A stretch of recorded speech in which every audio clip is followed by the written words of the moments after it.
Welcome to the Legendary Upside podcast. My name is Pat Kerrane. You can follow all of my content at legendaryupside.com. With me today, John Daigle of 4 for 4. Daigle and I came up together at RotoWorld. Daigle texted me that he wanted to fight me on a pod about a week after I was hired, and we've been friends ever since. Fight with you on a pod, but also the man who put you in touch with those who will remain unnamed, just in case you wanted to hedge out of your potential $2 million live during a Week 17 primetime game. So still a good friend despite fighting with you. That's true. This is a little behind the scenes. I did not end up hedging, which worked out well for me. Yeah. But it came close to trying to work something out. It was a little last minute. I literally, if you were watching Ship Chasing that night, you saw that I got up at one point to take a phone call. It was in relation to potentially hedging. Didn't end up working something out in time. All for the good. But yeah, Daigle almost helped out in a big way there. Certainly would have made the situation a little less volatile. You can be the guy who may have to hedge or the guy who knows the people that can help you hedge. Unfortunately, you're the one with the $2 million, not me. So I have to be the other one. Well, I do appreciate it. But we're going to be diving into best ball fittingly here. And I know you've been kind of in the weeds like I have on all these best ball drafts and drafting and everything. We were supposed to draft together yesterday on stream, but Eric Beimfour came in and swiped your spot in the draft. So it was just me, Eric, and Hayden. No, sorry, not Hayden, Chris G, although Hayden was also on the stream in that draft. So yeah, we haven't drafted together in a while, but wanted to get your thoughts on just kind of the overall landscape. So that'll be kind of the topic for today, just kind of the best ball landscape right now. And then you and I both have been in the content mines, the blurb mines. We're familiar with how the summer tends to play out and how, we're going to see guys rise and fall through OTAs and through training camp.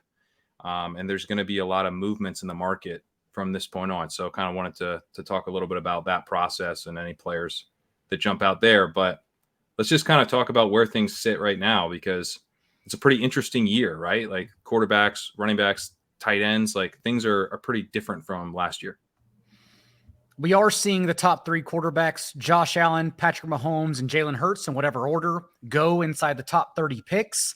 We're also seeing that even if you draft Christian McCaffrey, whether it be pick number 2 through 5, it's more than possible right now to get one also of Nick Chubb, Tony Pollard, maybe even Derrick Henry in your next few picks as well as running back prices, especially in that round 2 through 3 range with Josh Jacobs and Breece Hall too, have depressed.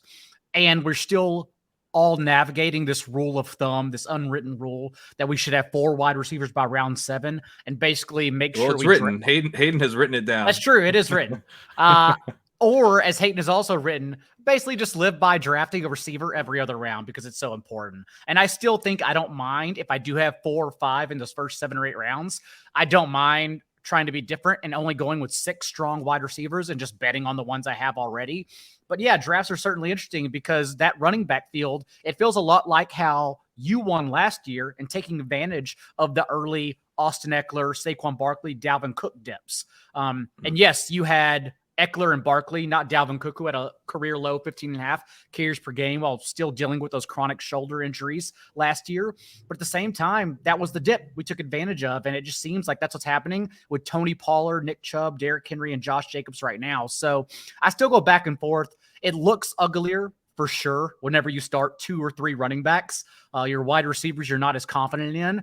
But we have some, from a micro standpoint, what I consider to be discounts right now, and Deontay Johnson, Treylon Burks, and a couple of others who have historically earned targets whenever they've been the only ones on the field. So I don't hate it at all right now. What about you and how you're handling the situation currently at the end of June, beginning of June? I'm doing more early running back selections than I typically do. And I think, to your point, the discounts right now, I think are pretty evident. And you can argue about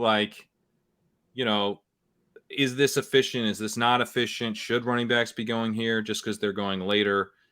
Does that mean we should be drafting them, or were we drafting them too high in the first place? I tend to be more on the wide receiver side of those questions, but I do tend to think that these running back prices are not going to last. Like, I don't think these are the August ADPs. And so in the same way that, like, yeah, you couldn't really pair Austin Eckler and Saquon Barkley, in the middle of the draft. I was out of the 107. And so you would have needed like a real late Austin Eckler slide, which is very improbable, or like Saquon Barkley to slip from the 1-2 turn where he kind of ended up all the way then mid-second. The odds of actually pairing that were very low by the time you got late into draft season. That was one of the advantages of drafting in that early period, is that you could pair those two together. It wasn't the only advantage of drafting early, but that was definitely kind of an early draft type of thing. I also on that team, I hit on a running back in the 10th round in Ramondre Stevenson, who ended up going higher after that. I think that's what makes drafting right now kind of interesting and challenging, is that I think both pockets have running back value again, right? Like the second and the third round both have running back value, but like the 6th to the 11th or 12th, there's a lot of guys in that range that I really like. And so for me, it's like balancing getting enough of the running back discounts early on, but still having the flexibility to attack the running backs in the later pockets of the draft, because you can kind of lock yourself out. Like if you just get all the running back value early, now you're weak at wide receiver, and the draft swings back around, wide receivers are gone, and there's just running backs, and you've already taken your running backs. And from a micro standpoint, that's the issue I also come across whenever I do get sucked into this, what we both believe is this advantageous current vortex of the running backs dipping in rounds 2 through 3, strong running backs dipping to that point. Because then, as Hayden Winks is written on Underblog, you don't want to box yourself out and draft your RB3s and 4 too early, unless you are just trying to build different and imagine flexing a running back weekly, which is something I probably need to start ingraining in myself more, at least at this time of the offseason. But usually what I do is get 2, and then I say, okay, I'm still trying to add wide receivers and pretend like I'm flexing a wide receiver here. And then it gets back to what you mentioned, the middle rounds. And then there are potentially low-end RB1s there, since they're all just getting pushed down between Alexander Madison, Isaiah Pacheco, David Montgomery, James Conner, Brian Robinson, Dalvin Cook, Rashad White, Samaje Perine. The list goes on and on and on. I didn't even mention Kenneth Walker, Damian Harris, some just touchdown or bust options that I really like in half PPR formats too. And they're all there, and then we're basically forced to avoid them if we go 2 or 3 strong running backs. So I'm still tinkering around with it. I think my biggest takeaway, though, at this time, is how quarterbacks are being handled. It is the time of the year where I talk about a lot of regression, just because as I'm building out team preview shells, as I'm just understanding offenses that I think will improve on a whole, and that tells me individual players then I want to start targeting. This is the kind of stuff I'm looking at. And even if you look at Paulson's projections live on 4for4.com, he doesn't have a single quarterback projected for 22 fantasy points per game. And that might seem crazy after last year. The big three, averaged over 24 points per game. But historically, when you look at it, only 12 quarterbacks over the last decade have averaged 24 points per game. And that includes last year's big three. Also, 4 of those 12 performances were during the 2020 pandemic season, when there were no rules in football. They only said, swallow your whistle, make football fun because there's nothing else on TV. And every player exploded. Like there was a quarterback, I think it was Patrick Mahomes, averaged 27 points per game that season. It was absolutely insane. And so think about that historical context, and then also realize that if we're expecting this, that not to happen again, especially among 3 players, and those 3 are also being drafted in the top 30, then I say, okay, if the next tier, 4 through 12, are going to just stay the same, and so thus the tiers are going to collapse together in the end, I don't mind waiting and getting these sudden discounts we're seeing in Justin Herbert, Dak Prescott, Anthony Richardson, Tua. The list goes on and on of all the mid to low end quarterback ones. So that's kind of how I'm handling it right now. Unfortunately, it's the same way I played the big board before the draft. And so I don't have much of the elite quarterback tier. It feels so dirty after what those 3 did last year. But right now, I think it's just what makes sense in drafts. Also of late, what's happened is that I think we're overthinking ourselves, or at least we can start using the information for our draft rooms. Because what's happening, we talked about this on that stream on the 4-4 YouTube yesterday. For instance, last night even, I went to cater my own rankings again. I'm usually doing it every morning now and just making notes and adjusting the rankings for tournaments specifically. And I started Travis Kelce, 106, and then Devonta Smith on the comeback around that wide receiver 2 tier after Devonta Smith and after Jalen Waddle and Chris Olave and Garrett Wilson. And then what happens naturally then is that both Jalen Hurts and Patrick Mahomes they come back around because everyone's already intelligently thinking, I can't stack this player, so I don't want him. And so then you could start starting actually Kelce, elite running back, and Mahomes naturally, because everyone's going to let Mahomes slide 10 to 12 picks because they don't want him because they can't stack him anymore. And that's the way it's kind of working. And so that's sort of the approach I've been leading into these past few days. And I think that's what's happening because quarterback prices, even those top 3, are suddenly depressing. And I do genuinely think it's only because you can't stack them right now. And so that's kind of what I've been leaning into recently. Yeah, that's really interesting. I saw in the MFL 10 of Death, I think, Sigmund Bloom had taken that Kelce Devonta Smith start. And then I like it because it gives you 2 outs to one of those guys falling. So, you're locking in, you're reaching a bit on Smith and you're locking in not getting one of the running back values. But at the same time, I don't know, that seems like a pretty sweet start. Kelce, Devonta Smith, and either Hurts or Mahomes. So that kind of pushing the quarterbacks around the turn is something I've been trying to do more of. I haven't done that one specifically, but I'm intrigued by it. I've done it a bit with Fields, where you get DJ Moore on the end of the 4th, and then you try to push Fields around the turn. That one's tough because people will just take Fields sometimes. You can, I think I've tried to do it with Lawrence as well on the next turn. The interesting thing for me, and I think one reason that quarterbacks are falling a little bit, is that you are seeing Fields and Burrow fall back to the 4-5 turn more often.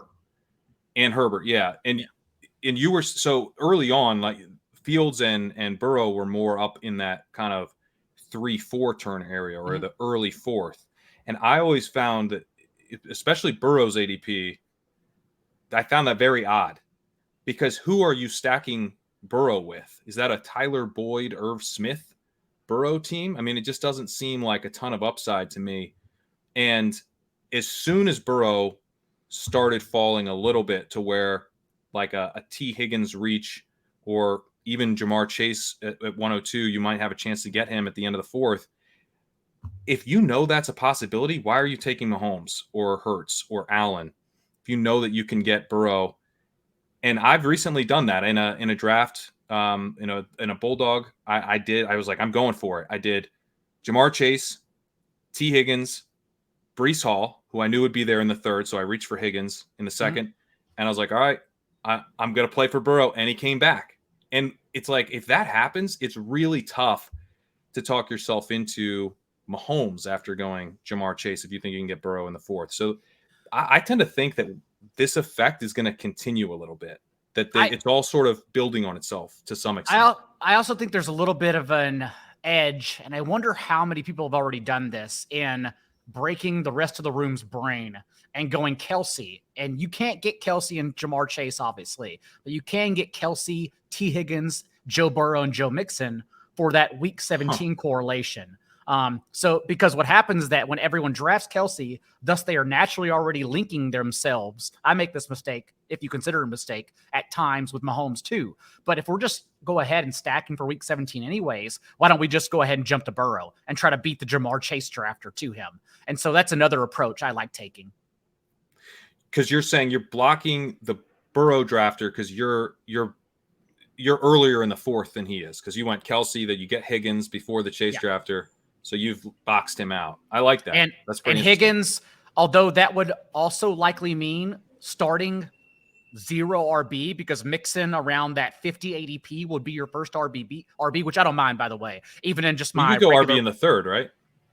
You could, yes, because Burrow then comes back unless the Chase owner reaches for Burrow. But I'm pretty sure you'd be okay with, yes, Kelce, Higgins, running back, Burrow, Mixon.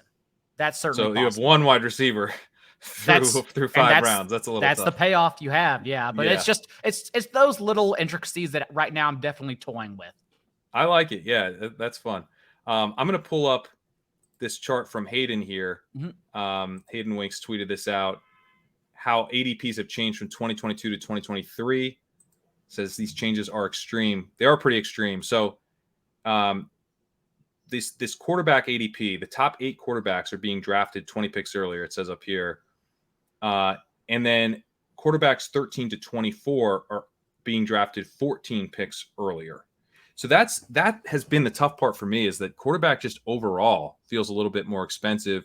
I guess you're getting kind of this quarterback 7 to 12 range is about where it used to be, but it's still higher. It doesn't dip below. So the quarterback position as a whole looks like it's being drafted a bit higher, and that's made it tough for me to completely ignore these elites. Even though now that they're dropping, I'm sort of chilling out, but I did the same thing as you. In the big board, I was like, I'm not touching these guys at these prices. I can get Anthony Richardson really late. Like, I can do other things. There's ways to attack this a little bit differently. 3 quarterback builds are more viable in a 20 round structure. I feel way better about doing a 3 quarterback.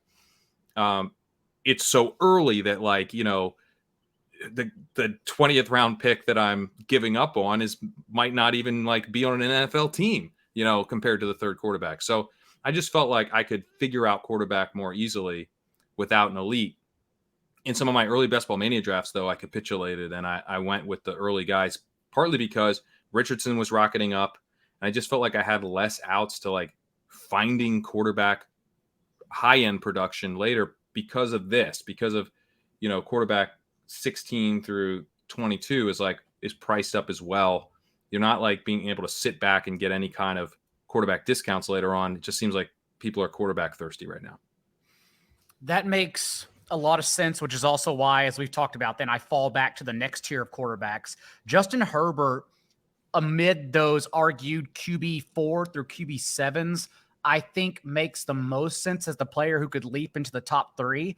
Only 23% of his dropbacks last year came with both Mike Williams and Keenan Allen on the field. And then in those dropbacks, he led the league in completion rate.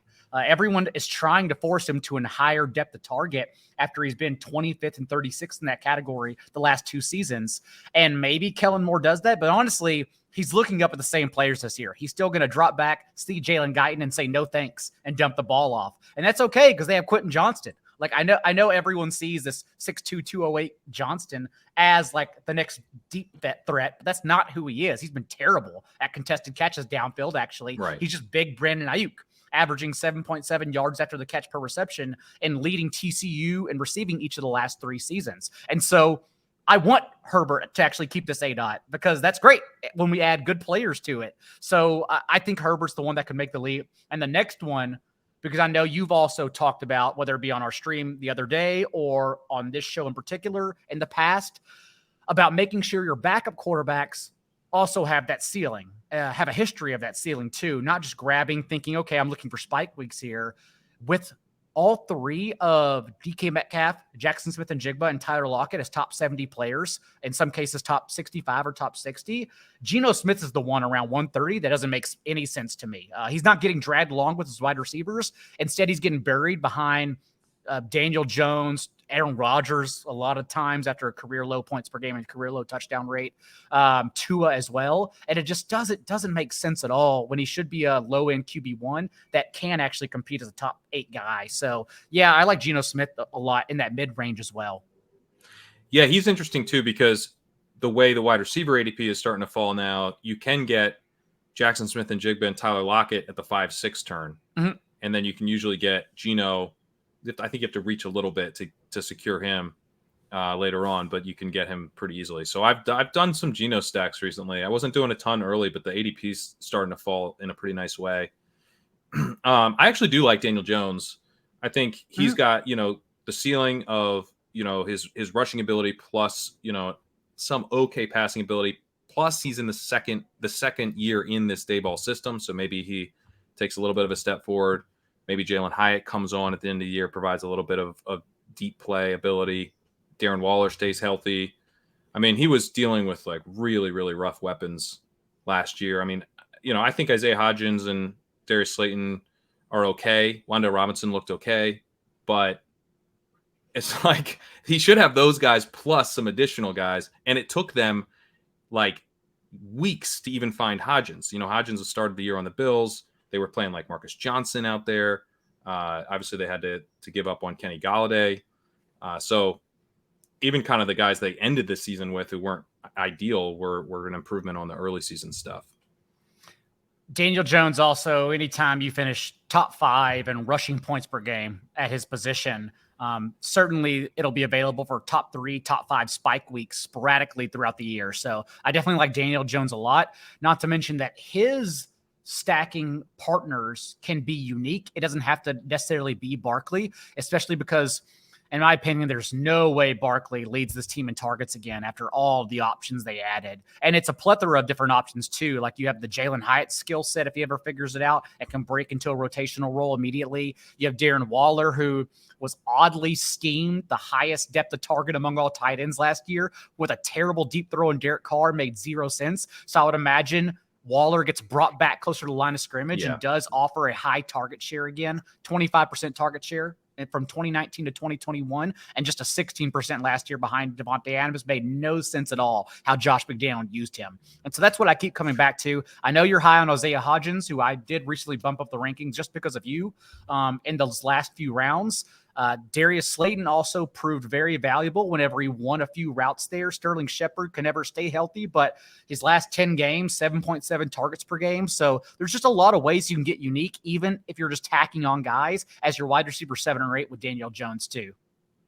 Yeah, I think he's interesting and gives you that rushing ability, which if we have to kind of think about like what's going on at quarterback and kind of zoom out, I mean, quarterback, I wrote about this last year about how we had been like really good at predicting quarterbacks over the last couple of years. Rich Rebar wrote an article about the quarterback ADP and how accurate it had been.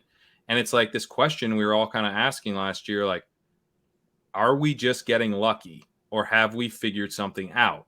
Mm-hmm. And then we nailed it again. And so it really feels like we figured something out. I do think we are also getting a little lucky with some of the guys, like some of the guys with like their, 2 years ago, we got really lucky with Tom Brady and Matthew Stafford and stuff. And then they kind of disappeared. I don't know that we've gotten that much better at predicting the pocket passers outside of a guy like Burrow. I feel pretty confident about him, but I do think that we have kind of collectively as a market figured out how important quarterback rushing is and are pretty good at pricing it now. And Anthony Richardson would be the best example of this, where like we just got burned by Trey Lance. Anthony Richardson, I think, maybe has more red flags as a passer than Lance did. And Lance obviously looks pretty rough as a passer. And yet he's going in the 8th round.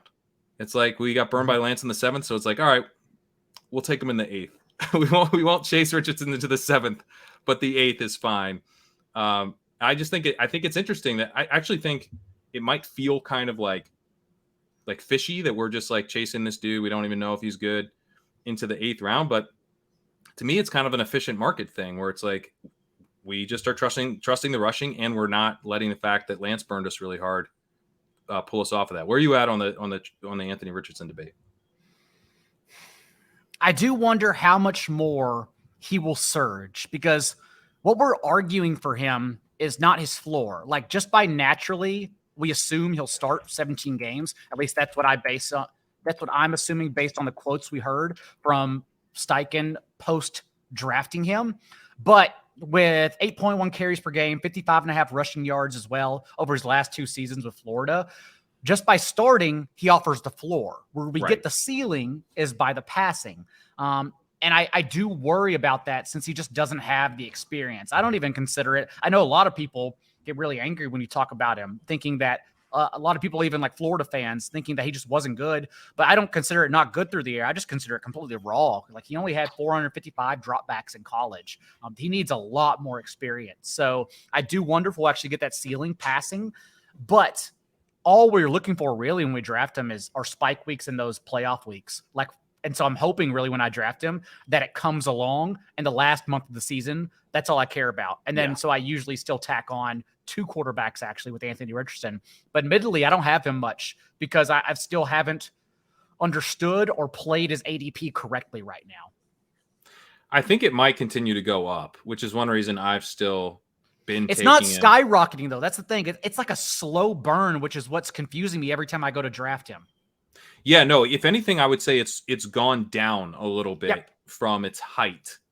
And I think it'll probably chill out in this range for the next 2 months. I don't think we're going to see his ADP really go up until it becomes clear that he is going to start week 1. I think he is going to start week 1. Everything that came out from the post-draft press conferences and out of OTAs, they were already giving him reps with the ones in OTAs. You could argue like, oh, he's not like fully ahead of Gardner Minshew yet, but it's like it's raw rookie, you know, like the fact that some teams would be like, I mean, we saw this with the Bears, right? They're like, we have a plan for Justin Fields. It's Andy Dalton is our starter. Justin Fields, we have a plan. We're going to bring him along slowly. We're going to get ourselves fired. That is our plan here in Chicago.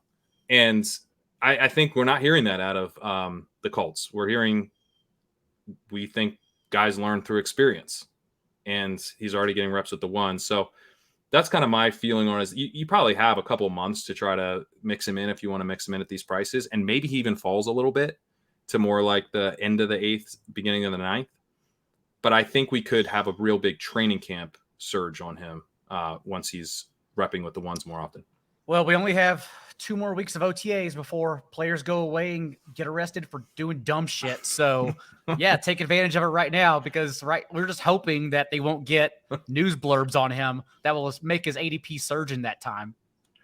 Well, you brought up the 2 quarterback, 3 quarterback thing. I want to get a little bit more detail on that because I've been like, where in this kind of range are you drawing the line? Like, is if you have Deshaun Watson, are you taking just one more quarterback, or are you taking 3, or is it Dak Prescott? It sounds like Anthony Richardson sort of past the point where you're looking to just do 2.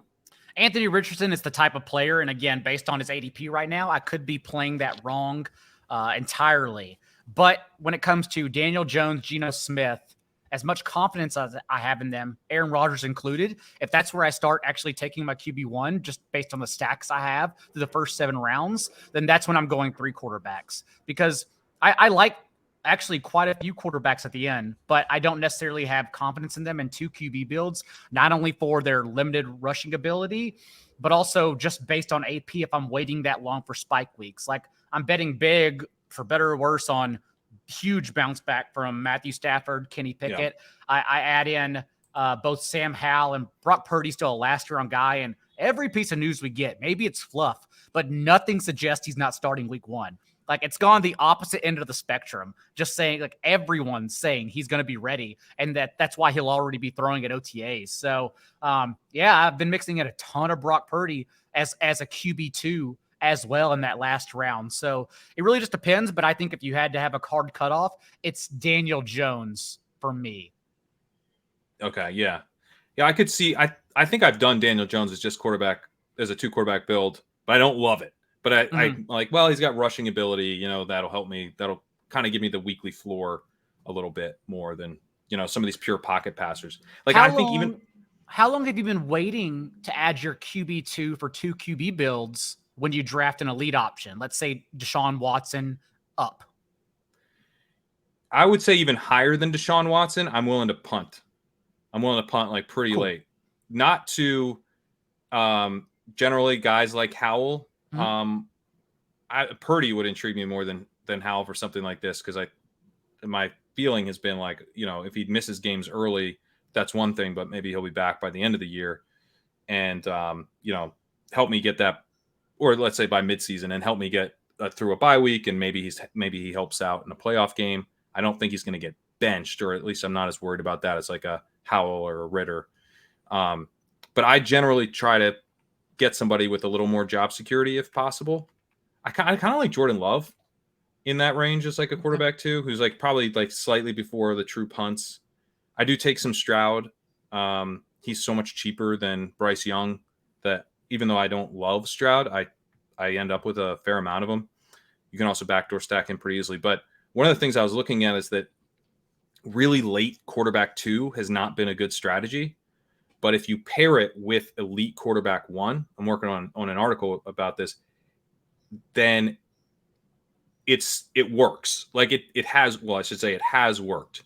Now, it doesn't work any better than not punting your quarterback 2, but it allows you to kind of do some other stuff, right? It's like if you can take your quarterback 2 from round 11 to round 16, well, that in and of itself, it might be about the same. But then if you structure your team with the knowledge that you're going to have like, okay, I'm going to have like an extra round 11 pick, maybe I'm more willing to go 0 running back or hero running back and, target that 11th round area of the draft where we know running backs are pretty good picks, or it's a 10th round pick. It's, 10th round, you're right in the heart of that running back group.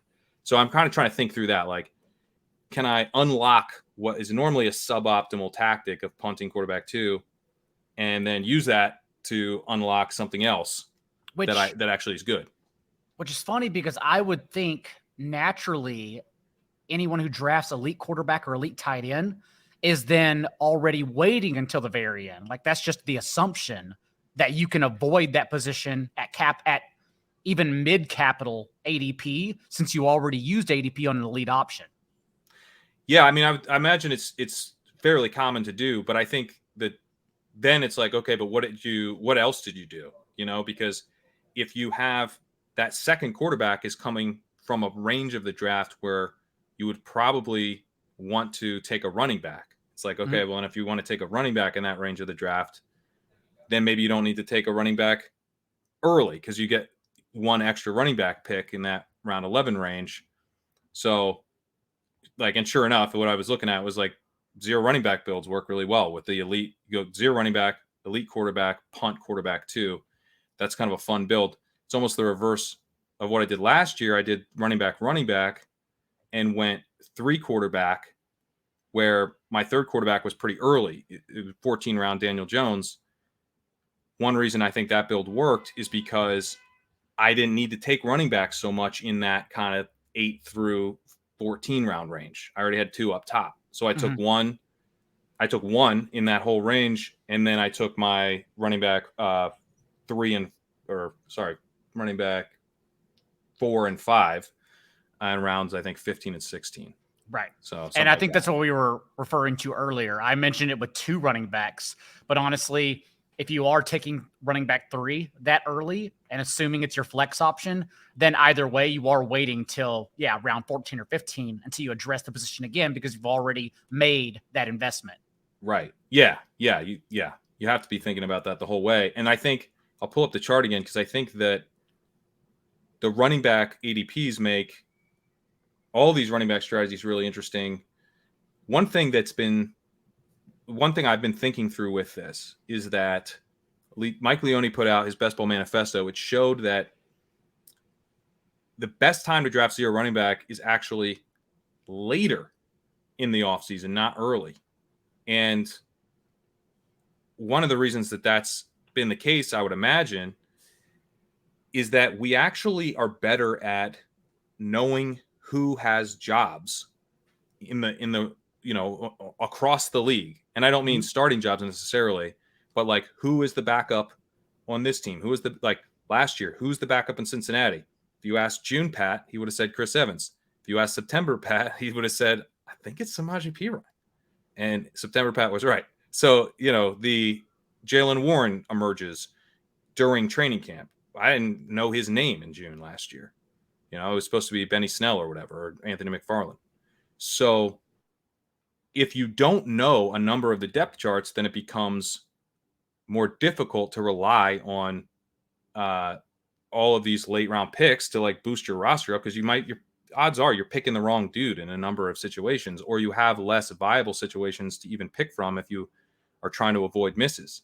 So that's been another question for me. It's like, if I've got this pocket, and here we see on the chart, the top 24 running backs are drafted 9 picks later. That's pretty big. We have this pocket here. And although we do have this other pocket where the top 40 running backs are drafted 7 picks later, you do have this other pocket of value, which I want to be hitting. I don't want to ignore this early pocket from a portfolio sense, because if I get like 1 or 2 of these guys, then I don't have to worry about this group of running backs, which is like, who the hell knows right now.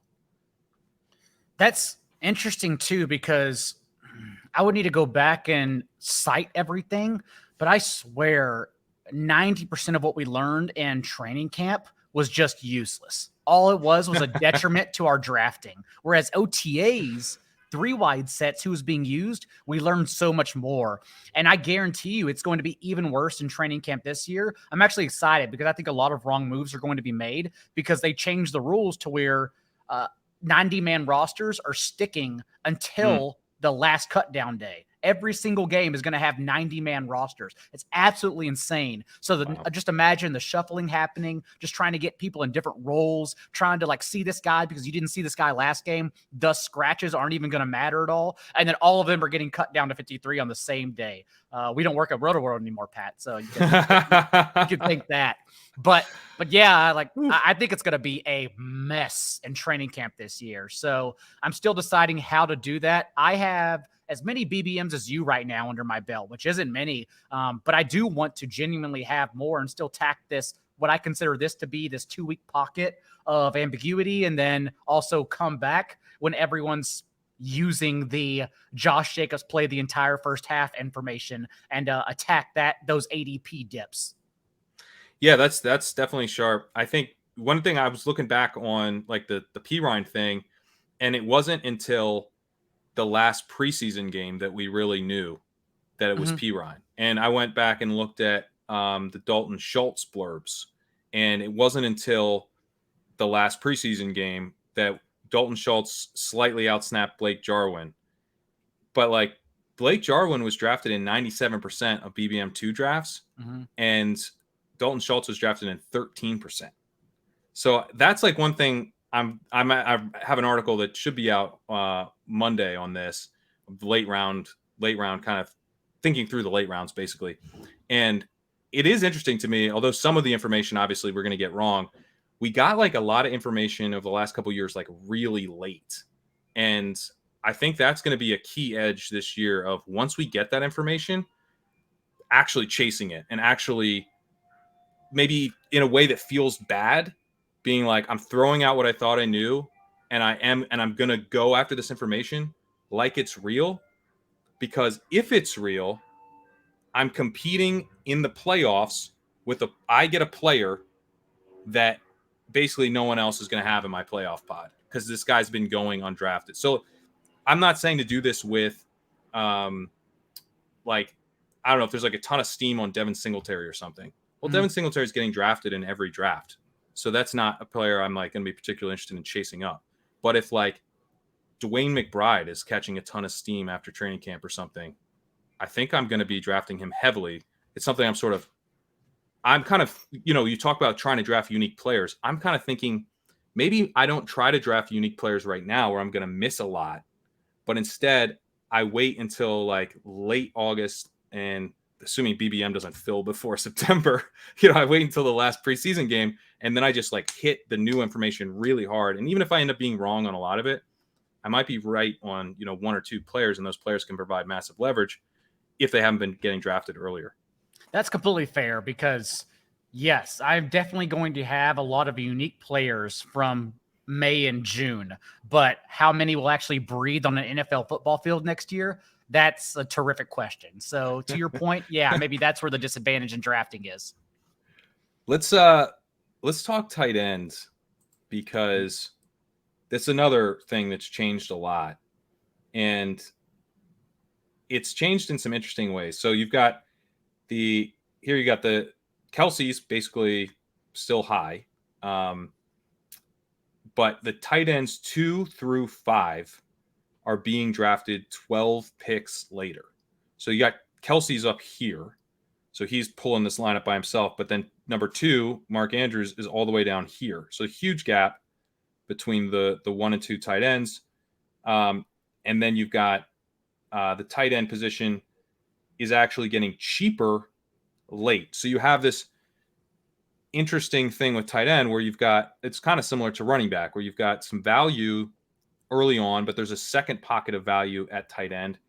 That pocket of value is in the double-digit rounds. So, maybe kind of the worst place to take. I actually do take some Darren Waller, but I guess maybe he would be the tight end to avoid in this situation, according to kind of the historical prices. But you can get these tight ends really late, who I think have starting jobs and are pretty interesting. But you can also get tight ends who are like historical tight end prospects who had 1,000 yards as a rookie, and Kyle Pitts and Mark Andrews, who I think is a true elite. You can get them way cheaper than you typically get, the number 2 through number 5 tight end or whatever. And that's where I keep looking to. It was Hayden Winks, I believe. Maybe it was you. I think it was Hayden, though, that wrote 53% of 19-point performances the last 2 years have come from tight ends 1 through 7 in ADP, which is why we chase elite ADP tight ends. At the same time, though, stepping back, even though I still draft Travis Kelce because I'm not an idiot whenever he falls to 106, 107, we do have to look at the context and say, okay, 34 years old, but beyond that, one of only 9 tight ends to average over 15 points per game since 2008, a long time.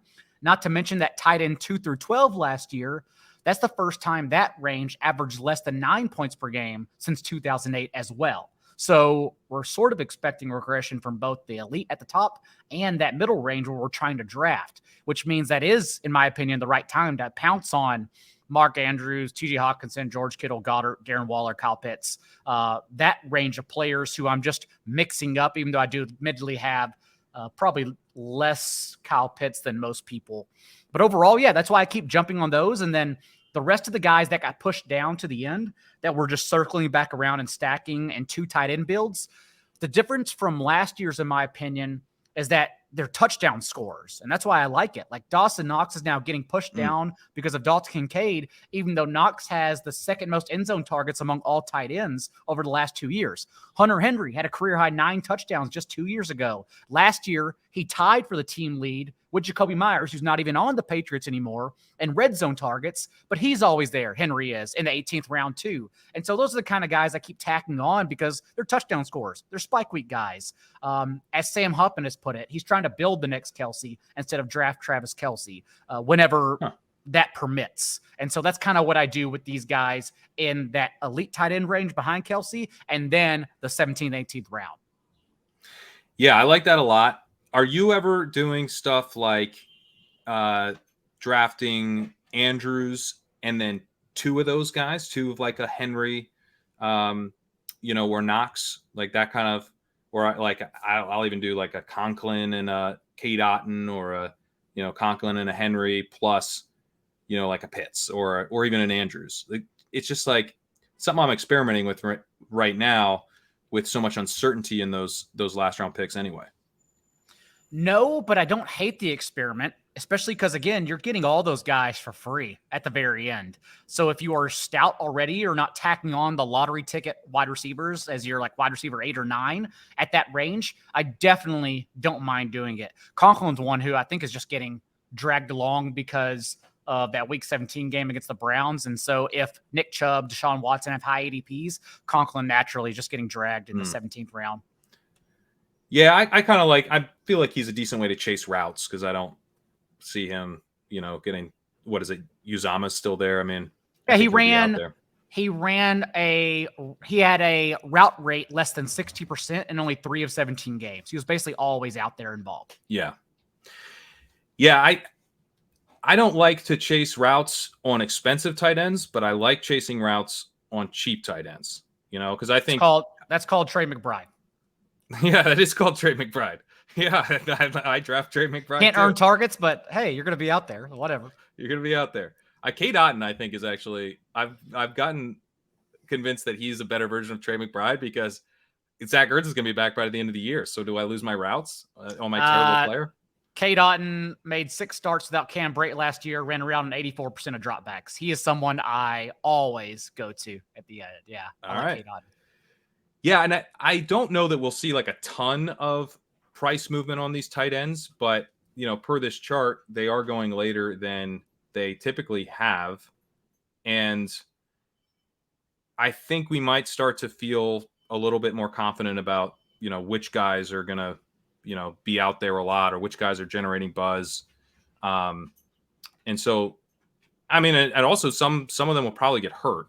So then, the ones that don't get hurt will move up a bit. So I don't know that we're going to have this same pocket in August where you can just like sit back and take like 2 guys who have good odds of running like an 80% route rate. What I also like about at the very end is that we are then avoiding the range that is getting steamed for no reason. Like Cole Kmet being 21st in targets per game among all tight ends. I don't want any part of it. And yet he's being drafted like around tight end 14 or 15. Irv Smith hasn't been healthy, hasn't earned targets. And yet he's being drafted as like the tight end 18 or 19.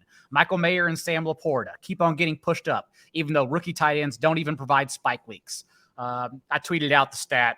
Only 1 out of 46 second and third round tight ends since 2011 have finished top 12 in points per game. That was Jordan Reed as a rookie.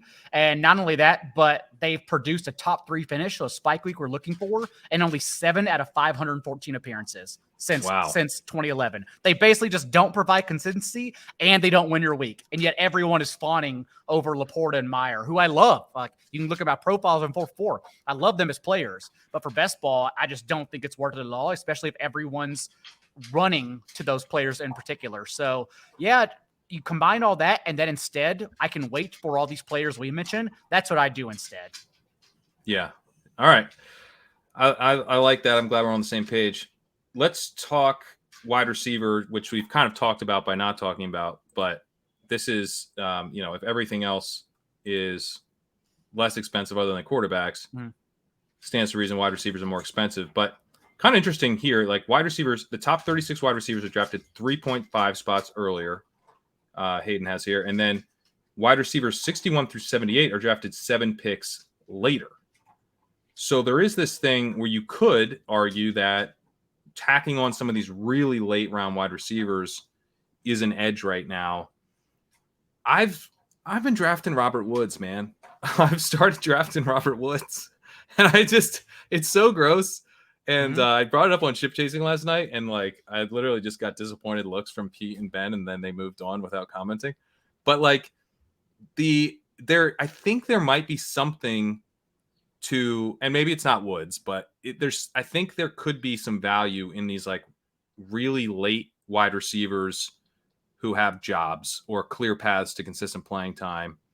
And that may become like more clear over time, like which guys actually have that. But that's why I'm kind of into Isaiah Hodgins. I think he's like kind of rather clearly their X wide receiver right now.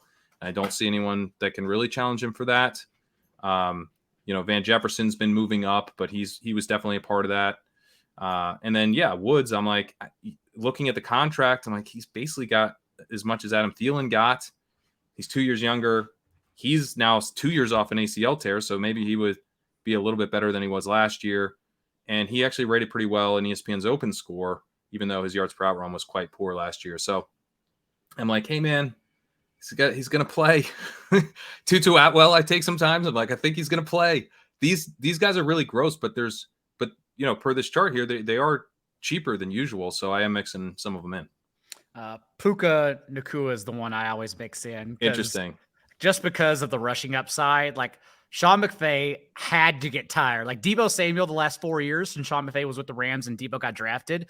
He's averaged 11.2 yards per touch against the Rams. Like McVay has had to have gotten tired of it. I like this narrative. And just said, finally, I'm getting my own Deebo. Like, screw this. And apparently at OTAs right now, they are using Nacua like in every position. They're just letting him run as a running back. He's running routes. They're doing everything with him. So I've heard buzz at OTAs on him. So yeah, he's someone I just sneak in there. But again, he's also could be that guy I talked about where he may not breathe on an NFL field. like for all I know. But he's still someone I always like to tack on, especially as I'm targeting Rams players. And the second wide receiver for the Rams is entirely wide open. It probably is Van Jefferson, but Van Jefferson's also a deep threat. And I question like his actual target share.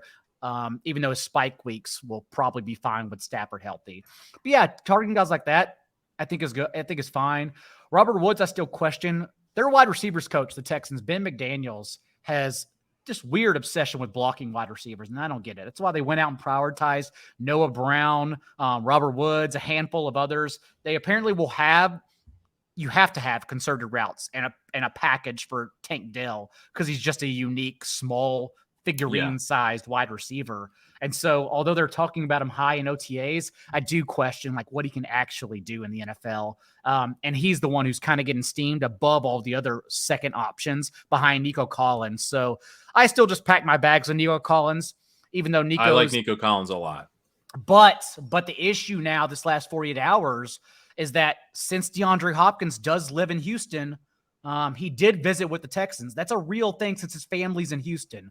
And I'm really worried about it because Nico then would be useless. Yeah, you're right. Then I'd have a lot of best ball teams to mourn. And he's not pissed, although he should be at McNair. The Bill O'Brien issue is where it got personal, which is why he would never go back to Houston. With O'Brien no longer there, I do actually think the Texans are a real possibility to sneak in if they're offering more money than the Chiefs. Interesting. All right. Well, if he doesn't sign there, what I heard is that I'm getting Alan Lazard, but in the 18th round when I take Robert Woods. Is that fair? No, that's not fair at all. Alan Lazard out-targeted Christian Watson. Like everyone talks about Christian Watson's touchdowns, and it's fine. We're going for ceilings and spike weeks. Alan Watson is an offensive tackle who runs routes. Okay. But Lazard averaged 6.7 targets per game to Watson's 4.7 per game from week 10 on last year. Whenever everyone boasts about Watson's stats, Watson just scored touchdowns. He has drops and he scores touchdowns. That's what he does. Well, and he also catches the ball really far downfield, which we do. Yes.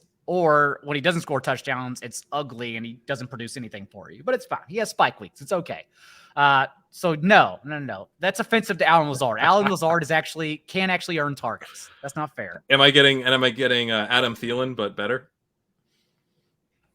You may just be getting Adam Thielen. How do you feel about that? Is that okay? Hey, at least it's cheaper. It's cheaper though. Adam Thielen got $25 million. That no one talks about it anymore. So that could be good. Yeah. All right. You've talked about OTAs a few times, and I'm kind of grinding the OTA stuff a little bit. Mm-hmm. But what do you recommend if people are trying to? Because I think maybe this OTA period, you mentioned maybe being more important than training camp in some ways. It's certainly less covered than training camp. So if the two are equally important for updating our priors on all these players, then you're going to be able to stay ahead of the competition a little bit more with OTAs. So what's your kind of like media consumption recommendation for people if they're trying to get an edge right now? There's unfortunately a lot of resting going on right now. And so that's actually what I'm utilizing is trying to figure out who the backups are behind the players that are resting. Jerome Ford is the most obvious, but I'm basically looking for every Jerome Ford in every offense. The Vikings one, I'm watching intently, even though we're not going to know in the next 2 weeks since Dwayne McBride has been injured. So they only have Ty Chandler and Kene Wangu competing for that, what would be the second spot, unless McBride shows up in training camp. And he could. We both know the type of runner McBride is. Like all he does is explode for 10-plus yard runs. And so it takes one day and suddenly he's the number 2.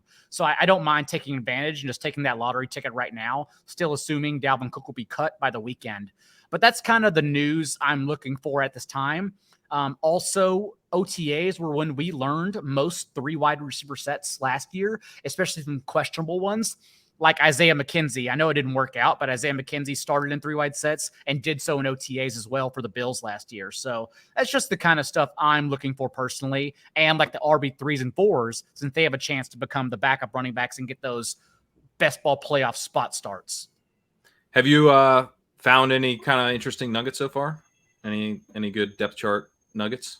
I already talked about Nakua. High on Travion Williams as a last round pick. It seems like Williams is the backup over Chase Brown. Also, remember Chase Brown didn't play special teams his last 2 year at Illinois. So I question, just like I did with Tyrion Davis-Price last year, if he can even be active on game day since he doesn't contribute anything. If they have Chris Evans and Travion, who both were active to be on special teams in the playoffs last year. So I do like Travion quite a bit. I'm still searching out the Cowboys backup situation. If Dalvin Cook's cut, it could just be drowned out anyways. Maybe they add him, which would just tank Tony Pollard, at least at his ADP right now. But with only Deuce Vaughn and Ronald Jones and Malik Davis, I'm trying to figure out which one is the backup. And if anything, maybe that just tells us to keep on drafting Tony Pollard even higher than what he's going right now. And beyond that, taken a little, sorry to jump in, but I've taken a little Deuce Vaughn because I don't know that he needs to be the backup. You know, because he's not going to be like a true backup. He's like a Tariq Cohen type of, you know, scat back type. And it seems like they're kind of excited about him. Yeah. No one wants to hear it because it besmirches Ramondre Stevenson, but Ty Montgomery is yet again being used as the team's pass catching back. Remember, Ty Montgomery led all their running backs and targets in week 1 last year, 315 and a touchdown in week 1 as well. Outsnapped Ramondre Stevenson 10-0 on 3rd and 4th down as the team's pass catching back. And he's a wide receiver. Did he get hurt? Did he get hurt? Is that what happened? That's the evergreen retweet every single year. Ty Montgomery got hurt. But also, he's a wide receiver on underdog. So you could tack him on as your wide receiver 9. He's not a running back. Interesting. Yeah. So but I want him to be a running back. I need running back points, not wide receiver. I mean, but if we're going to get the pass catching back as our wide receiver 9 or 10, I'm okay with that. You know, we did this, right, with Cordell Patterson 2 years ago. Like, no one really took him because he was a wide receiver. And he still paid off quite well. That's a good point. And so, yeah, that's kind of the little news nuggets I've learned so far. It's still very early. Yeah. Hayden also talks about contracts a lot. I'm also gleaning into contracts. That's what kind of gets me back to Boston Scott too, because like Boston Scott is making more money than the rest of those bums. Rashad Penny, DeAndre Swift, all these guys on 1-year deals, and Boston Scott's getting paid the most out of all of them. It makes no sense at all. So I don't know. I'm just toying around with everything right now. One depth chart I'm very curious about is the Rams. I think at the running back position, I think Zach Evans versus Kyren Williams is kind of interesting because I could see, you know, Cam Akers started to look better at the end of the year. Obviously, he had that big explosion in the playoffs, but they didn't seem like that committed to him at times, right? Like he was almost off the team at points last year. So. Yeah, but I think you still have to add context to all that. It was a mutual agreement that he was moving on because he was pissed about his touches, and Sean McVay was just trying to help him. And then, of course, nobody wanted a running back. No one wanted Saquon Barkley. No one wanted Austin Eckler. It's nowadays you can't convince yourself to get traded. You have to get cut. And they didn't want to cut him. That was the odd thing. They could have just parted ways. They didn't want to. And then once that was settled and it was water under the bridge, they just moved forward. It's okay. You're our running back now. And then he handled 83% of the team's touches over the last 6 games. So I think it was just them being upset at one another and finally working something out with Baker Mayfield under center because their season was already gone by then. Right. So Cam Akers, by the way, I even wrote in my tiers. I think he's actually the best value at running back right now. You talk about these later round guys, just understanding the situation and what he did last year. I mean, of course, that's someone we want to be higher on, especially if we don't believe the Kyren Williams, Zach Evans hype, whatever that is. Right. I know Ben Grutch is high on him too. One thing I'm trying to think through as we kind of think about how the landscape is going to shift going forward is like we do have DeAndre Hopkins who's going to go somewhere, but then we also have these 3 veteran running backs hanging out in Leonard Fournette, Ezekiel Elliott, and Kareem Hunt. And I don't know, like, what do you feel like they're just kind of waiting for the right situation or the right contract, or are they going to sign once an injury occurs? Because there are a number of situations like Gretsch last night on Chip Chasing was saying like he had projected out Rachaad White and added in a veteran running back because like there were just too many touches. And I'm like, I think that's probably fair, but at the same time, there are some situations where we don't want to get too carried away with like projected workloads in June. But, in his case, it's like, man, he could see a lot of touches if they don't sign anybody, or, there's a number of other situations where it's like there does appear to be the potential for this guy to really get a lot of work, but yet you do have these lurking free agents who are the types who could kind of handle a lot of touches. Mm-hmm. And for them, at least we can rule out Leonard Fournette since that's already done. Right. Yeah. It would have to be Zeke or Kareem Hunt. Zeke's the one that continues looming that will definitely land somewhere. Bengals, Jets, Bucks, or Cowboys is my guess.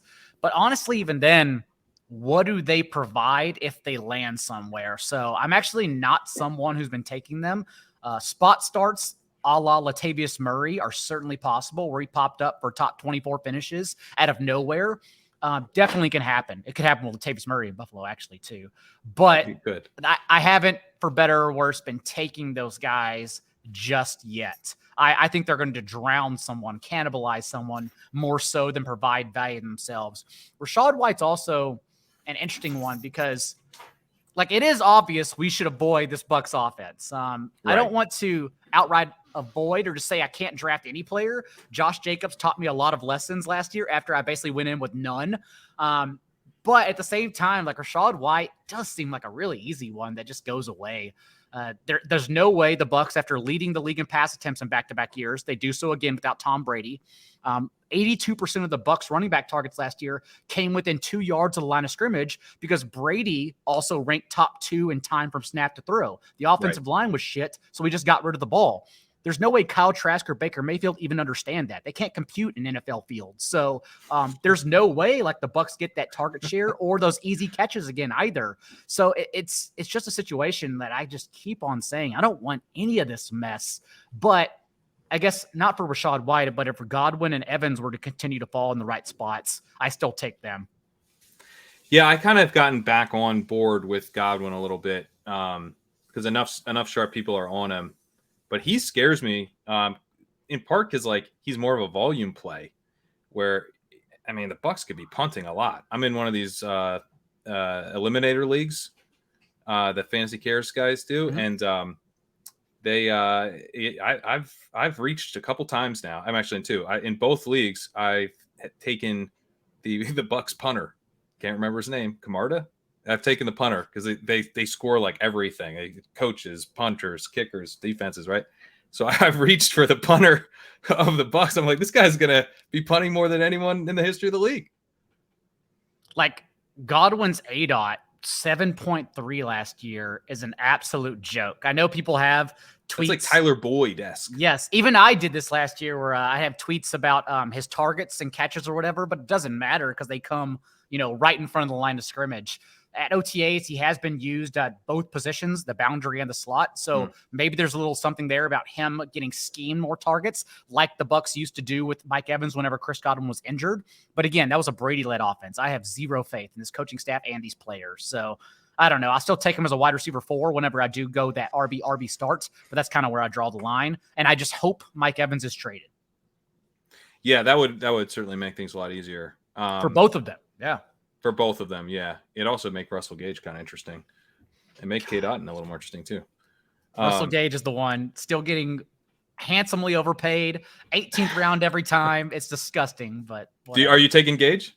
No, not really. But at the same time, if one were traded, it does make sense. Yeah, he's tough for me because he's so gross that if no one gets traded, I was like, oh, man. I got a 70% route rate guy on the Bucs. Like, that's just so. Cade Otton is Russell Gage.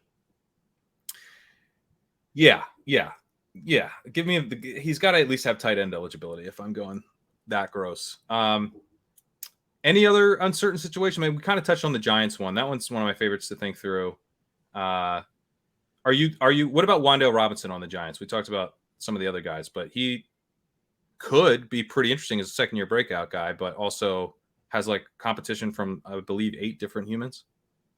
Yes, a lot of them. And if someone were to fall through and just not get used, I think it would be Jalen Hyatt, actually.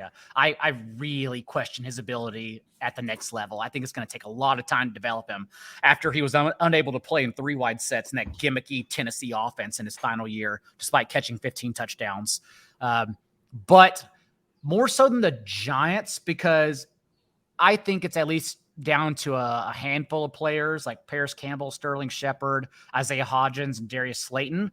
And at least Darius Slayton and Hodgins are different than all these other slot guys out there. Hodgins also led them in end zone targets over the second half of the season. He was really useful, which is also makes me question what Buffalo saw in him, because they just cut him too. And I think it was in week 5. They had him and they said, we don't want this guy. So I don't know. He grew into a good player under Brian Daigle, though. But I think the Chiefs are also interesting. Because I don't trust any of the high ADP guys. They already showed us they don't want to give Kadarius Toney and Sky Moore actual receiver routes, just Mickey Mouse routes underneath. And if they're tinkering on adding DeAndre Hopkins, that already drowns out those two. If they're also re-signing Justin Watson after he led them in routes run whenever others were injured. Yeah, whenever the others were injured, I don't mind that. Richie James, for whatever you want to say about Richie James, has earned targets as early as last year. Led the Giants in targets in some games as their slot receiver. So I honestly think he's immediately better than Kadarius Toney and Sky Moore in earning targets. There's a lot to there. And I know people are doing the Justin Ross thing. I don't know. Undrafted free agent, injured every year since 2019. Not my cup of tea. But getting unique with DeAndre Hopkins and Richie James tagged on at the end, I don't mind that. I think I'm into the Justin Ross thing. I haven't heard a single sharp person say to believe in it. And everyone that I know is drafting Richie James. I think I might just go the other way and draft some Justin Ross. Now I have drafted Richie James, and I think it's a good pick, especially in DraftKings with the 20 rounds. But they also said, the Chiefs said that they are special teams coach, said they're likely going to have new returners this year. And although you don't say, Sky Moore did not do particularly well in that role. And so if Sky Moore's not returning punts, is even active, that makes me question that, because he doesn't do anything else. And then 2, they mentioned Deneric Prince first, the running back they drafted, as the guy with the leg up and kick returns. But remember, Richie James is the Giants' starting punt returner last year too. So at least he'll be active on game days as well. That's an important thing. I'm glad you mentioned that. I didn't even hear you say Rashee Rice. Are you out on him? Oh, of course. I didn't even mention him. Oh no, I love Rashee Rice. I'm above ADP in my rankings. Just the fact that he's played every position. I understand video game production in a smaller conference, yada, yada. But 2 years ago, 83% boundary rate. Last year, 97% slot rate. So he's had production in both areas of the field, which means he can play and stay on the field no matter who they throw into that slot area. Also, maybe it means nothing, but the train with Patrick Mahomes this offseason too. And Mahomes was the one who literally chipped in and said, we should draft Rashee Rice. I like Rice a lot. That's never gone wrong. Never gone wrong, yeah. Yeah. Did Mahomes go to Apex Gym and train with Sky Moore before last year? Yeah, it must have. I need to know this. He must have. Man, CEH still on the roster. No, I like Rashee Rice. I think his ADP is 131. I'm slightly ahead of it. Okay. All right, that's interesting. I think, to me, I've kind of been wavering on Sky Moore a little bit. I've taken some of them, but I think he's been too expensive throughout, because he does have a payoff. If he could just basically take the Juju role, I think he's the most natural fit for kind of that underneath pure slot Juju role this year. But if he doesn't have that, he is a 0, because he won't be active on game day if he's not starting. Yeah. And I don't even have an opinion on Kadarius Toney's regular season. I cannot get over the fact that all they did Super Bowl week was hype him up to the media, and then he played 9 snaps and had 1 target on a Mickey Mouse route, where in the second half, all Eric Bieniemy did was go into the locker room, adjust the game plan, understanding that the field was horrible, and made all the receivers just run little short routes to make defensive backs slip on the field. I cannot get over the fact that Kadarius Toney was useless. Can't do it. He ran 5 routes, and he ran 3 routes the week before. Great. That's wonderful. Crazy. Dude, he is going the round that he has been selecting in. 70 ADP. Being selected 70. Yeah. Tyler Lockett is going 66. Tyler Lockett has outscored DK Metcalf, who's going 30 and points per game the last 2 years. And Kadarius Toney's going 4 spots behind Tyler Lockett. What the hell is happening in this world? He's going 2 rounds earlier than the number of routes he's run in his last 2 games. That's the stat right there. Yes. 6th round ADP, 8 routes run in his last 2 games. That's wild. I cannot get over that little Mickey Mouse, those Mickey Mouse routes. There's no way. I mean, it is. I think it's been a little illuminating how like quickly people have gotten really nervous about DeAndre Hopkins signing, and obviously, like DeAndre Hopkins signing would be bad for Stephon Diggs and Gabe Davis. They went to Buffalo, and it'd be bad for Amari Cooper if he went to the Browns. But I don't think if he goes to the Browns, I don't think Amari Cooper's ADP craters, right? If he goes to the Bills, like Gabe Davis isn't like a 14th round pick, I don't think. But I mean, I think Darius Toney, he might be. If Hopkins goes there, like where does Toney fall to? It could be over. And the last one that Hayden, who's gotten mentioned a lot on this show, has brought us both around to is understanding the cap and what's been allotted to Hunter Renfrow. And it seems like Hunter Renfrow is definitely going to be, we're projecting a casualty here in the next few weeks. And if that's the case, as a above average slot receiver, he does make a lot of sense for a lot of good teams, the Bills in particular. So I have been drafting a little more Hunter Renfrow, where initially I didn't want any part of it. So I didn't realize, I misunderstood. I thought Hayden was saying that he was a trade candidate, but he might even get cut. Is that the idea? Both. So you know how this works. Everyone says they're on the trading block. No one tries to trade for this player, and then they just cut him. Yeah. Okay. I mean, I think Hunter Renfrow can play, so that's an interesting one too. And all right, as long as he's not on the Raiders, that's what matters. That is what matters right now. Josh McDaniel, I don't know. Immediately washed out of Denver. You know. I do know. Yeah, I do. Not very good. Yeah. All right, Daigle. That wraps it up. Thanks so much for joining me. Tell the people what you got going on at 4for4.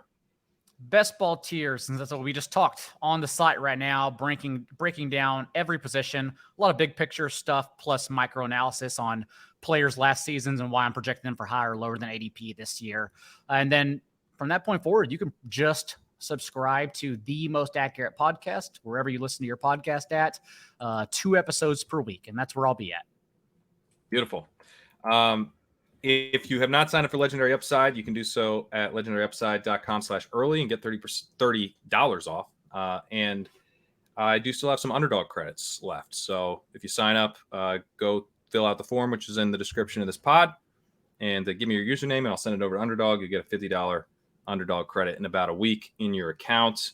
I've got some articles coming out on the site. Look for those. I'm planning to drop the first one of them on Monday morning. So it's been a little bit since I got some stuff published, but that's partly because I'm working on DraftKings rankings in addition to the Underdog rankings that I have on the site.